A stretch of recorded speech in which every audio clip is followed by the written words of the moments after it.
Following the tragic death of 24-year-old SEAL candidate Kyle Mullen during the training course infamously called including Hell Week back in February, the U.S. Navy has now ordered a high-level investigation into that course, focusing on its safety measures, qualifications of instructors, medical personnel, and drug testing policies for students. Here to discuss Navy SEAL and the man who shot and killed Osama bin Laden, Rob O'Neill. Brother, we got only about 4 minutes for this, but I'm very concerned that an investigation done, and you have a fantastic podcast called The Operator, where you discuss the rigors of this training in depth. I'm very concerned about a bunch of people who don't understand the training, have never been through it, and don't have any impact on it, are now going to destroy it. Carl, thanks for having me. I'm concerned, too, because we still are going to need people out there who are going to fight the bad guys when they come, or go meet the bad guys in their own houses when they need to be met with. And we get that through selection and training. And BUD/S, as you know, because you've been through it too, is the hardest military training in the world. And those are the people that you're going to want. I mean, when it comes to a no-fail mission, these are the guys you pick.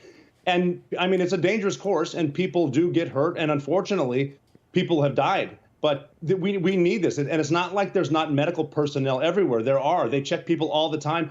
I know I have friends who are instructors now that were joking that during Hell Week, which is obviously the 5-day no-sleep course, that they spend a lot of time in medical holding their service records because they're taking care of them. Get the boat on your head with you and your 6 buddies and go forward. That's what it is. They're watching them all the time. It's safety first and excellence second at this point. But now they have outside personnel coming in, investigating, looking for a reason to shut it down. Right. And that's the problem, too, is you have a bunch of people who, again, may not even have calluses on their hands, that are pencil pushers, that are coming in and saying, whoa, whoa, whoa, whoa, whoa, you go 5 days with no sleep? It's like, yeah, that's kind of the nature. But, Rob, when you've been on the battlefield, I know for me, I've been more tired, more cold, more hungry, more exhausted, and more stressed than I ever was in training. So if we're not allowed to train like we fight, what kind of fighting force does that yield?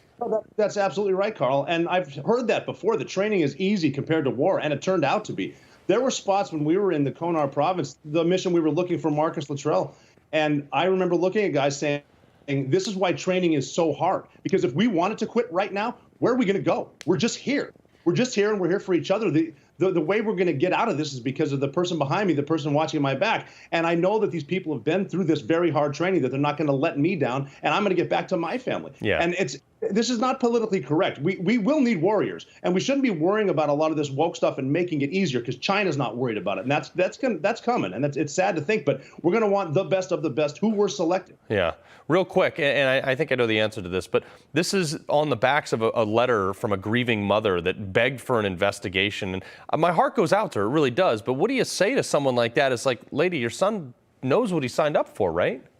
He knew what he was signing up for, and he was a stud, too. I mean, look at his record. He played college football. He was all-state and all that stuff. A great kid, but that knew what he was getting into. And he went until the very end. He didn't quit.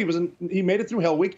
And if there was any wrongdoing, I would help this family. I still will. I doubt there was. If you get seriously hurt, they watch out for you, and they'll medically roll you back to a different class. Mm-hmm. They're not there killing people, but they're making it very hard. That's what it is, very, very hard. Yeah. No. The problem is you got to understand that people are different, and people who go through BUD/S training, we are wired very differently, for better, for worse, whatever it may be.